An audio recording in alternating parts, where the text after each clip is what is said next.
Hi guys, I'm Nate from Good Man Racing. This is the 4Runner that we're going to race the Baja 1000 in, and I took a road trip to San Antonio yesterday. It was about 400 miles round trip, 200 miles there, 200 miles back, and it was a shakedown run for the 4Runner. We got to work on it a little bit there, and I got to find out what kind of things we need to fix before we go to Mexico. So, what happened during the trip? These shock absorbers are lovely. These King shocks are great. Total chaos. Thank you so much for helping us out on the front shocks. AccuTune did the rear shocks, and those ones have compression adjusters, and I let them be at complete flat on the way there, and it was slightly bouncy. And when I came back, I had them turned up a little bit, and the bounciness was gone. There's a +1 for having compression adjusters. I had them front and rear with my rad flows. I only have them in the rear now. We don't really need them for off-road racing, but it really does make it nice to kind of fine-tune it for on-road driving. The electrical system overall was fine. I did have a, I guess, software glitch in the S-Pod, or had some type of mutual inductance problem. The center Baja Designs XLs actually did turn on at one point randomly when I was on 529. I had to stop the truck and unplug them because they just weren't turning off. I think that they were just turning on because the Garmin unit right next to them was on. There might be a problem with my controller. It might have just been mutual inductance. That can happen even at these low voltages and amperages that I'm running. That's something I'm gonna have to diagnose and figure out. The other lights were fine, at least from an electrical standpoint, but I didn't have them aimed, so I couldn't use them at all while I was driving. They were all kind of cross-eyed and googly-eyed and pointing in all wrong directions. The 4Runner itself ran great. No mechanical issues, no engine issues, no fuel issues at all. I had to reroute a fuel line to do the rear shock install, and I had no leaks from that. Thank goodness. I only used half a tank on my 400-mile trip.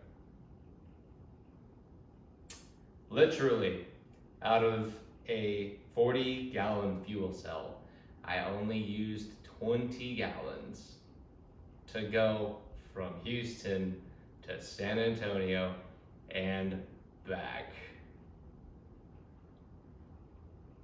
I don't know, let's just calculate that right quick. No, I'm definitely in a happy mood from that, because it is not race miles per gallon. Of course, your fuel consumption while you're off-roading is way less than it is on-road.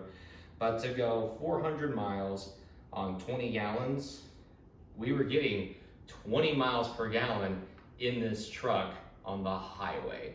That is going to be vital and super helpful during the highway sections of this race. I got 20 mpg in this truck.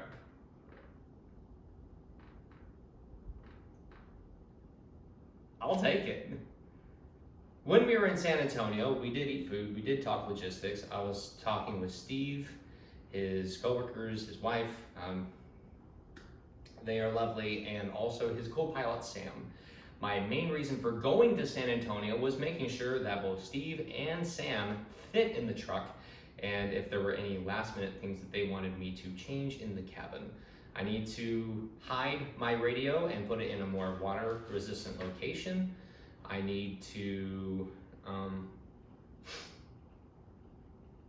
that was the only feedback they had about the cabin, actually. Out of everything that could be changed, that was the thing that Steve suggested I do, and Sam was just delighted. This is a very approachable vehicle, and my goal is to make a race car drive as OEM as possible.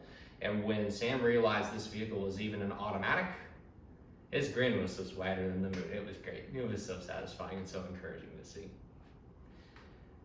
We did something special while we were there. We worked on numbers. Numbers themselves, it's just a material thing, right?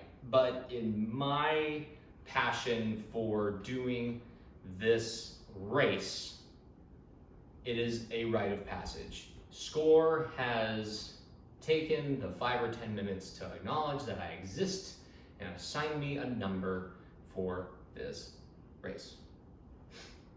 That's a very little thing, but a very big thing when you are the person that has designed something and fabricated it and followed code to the T over 3 years to make it happen. What are the numbers? 1491. If you notice, that is also mostly the same numbering package that we had at El Paso. We were race team 491. 1491 rolls off the tongue a little bit easier, and it looks cool. For those who are wondering, race code has size requirements for the front, rear, side panels, and roof panels of the truck. These ones you see here are on the side. They have to be at least 8 inches tall with a 1-inch wide stroke for the numbers. The ones on the roof need to be at least 14 inches tall with a 1.5-inch wide stroke. The stuff in the front needs to be 6 inches minimum and 1 inch wide. No, that's for the rear. The ones in the front are a 1/2 inch wide. We made the ones in the rear extra big just because I have that much more floor space to work with. So these are, I remember right, 8 inches or something like that, maybe 7. These ones are much more appropriate for the front, and these will go on the dashboard, pointing in the correct location SOAR requires. This is going to go on the rear bash bar, and that's why it's so much larger than it needs to be. My bash bar is large, so make it match.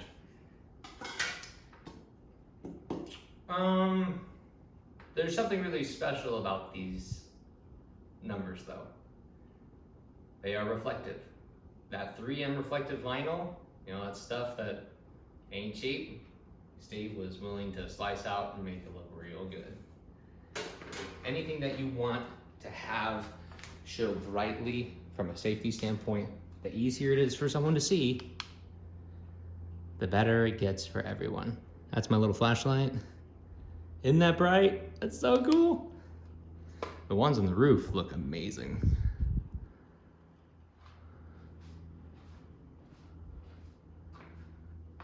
So there's our helicopter shot for you. Oh, I'm so excited. It's so cool. It's so cool.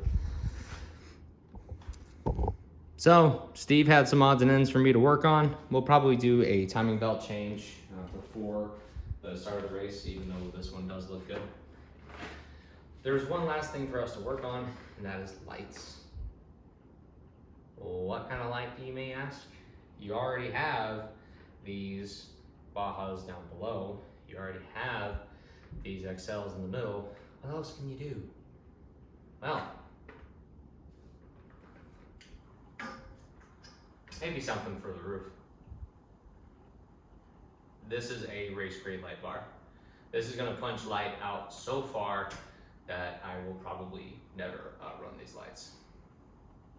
This install is gonna take a little bit of time, just like everything else I'm gonna be doing for the next month. What other things do I need to do?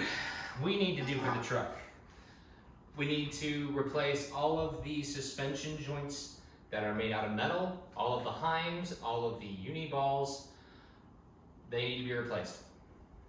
I want spare uni ball lowers, so I'll be making some if I cannot source the Total Chaos ones here before too long. So that's ripping all of those out. I will probably rip out the front CV axles and replace them with the new ones I have from Total Chaos, and then these ones will be the spares. And then it's just kind of acquiring parts and making sure that there's some on the truck and more available for the Chase team. There are a couple of new sponsors that I want to bring up. Superior Cladding, the company I work for, they are helping making this happen. I really appreciate that. If you need weld overlays, corrosion resistant alloys welded on something else to make its life of service last so much longer, give us a shout. And also the Fastlane Auto Service in Austin, Texas. And Jake and those guys are cool. They're providing some of the suspension components for rebuilding. Really grateful for that. They're also providing some recovery gear. Looking forward to hopefully not needing it, but if we do, we will have it. Thank you guys so much for watching. I will see you out in the desert, if not my garage. Like and subscribe for more.